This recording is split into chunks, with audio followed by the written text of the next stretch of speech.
আসসালামু আলাইকুম সুপ্রিয় শিক্ষার্থীরা, আমাদের বিভিন্ন প্রতিযোগিতামূলক পরীক্ষা থেকে শুরু করে একাডেমিক পরীক্ষায় একটা গুরুত্বপূর্ণ টপিক হলো ট্রান্সলেশন।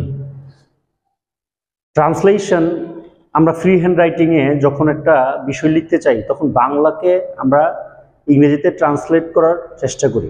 তো ট্রান্সলেশন শেখাটা খুবই গুরুত্বপূর্ণ। তো আজকে আমরা একটা ট্রান্সলেশন করার চেষ্টা করব।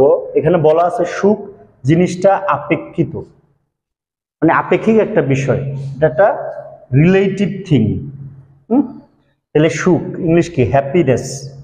কারণ আমরা জানি হ্যাপি শব্দটা হলো অ্যাডজেক্টিভ, কিন্তু এটার সাথে যখন নেস যোগ করা হয় ওয়াইটা আই হয়ে যায় আর এনি ডাবল এস, তখন এটা নাউন হয়ে যায়। আর কোনো সেন্টেন্সের সাবজেক্ট হিসেবে কি বসে? নাউন বা প্রোনাউন বসে। অ্যাডজেক্টিভ কখনো সেন্টেন্সের সাবজেক্ট হতে পারে না।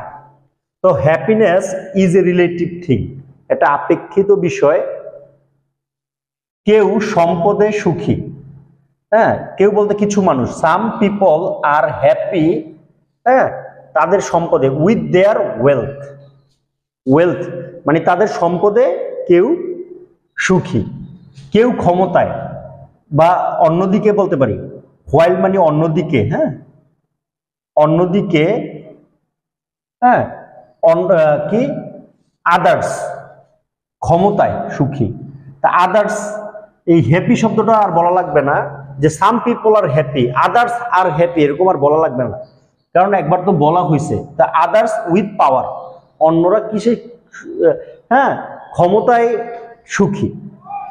কেউ বা আবার নিরিবিলি বসবাস করে সুখী হয়।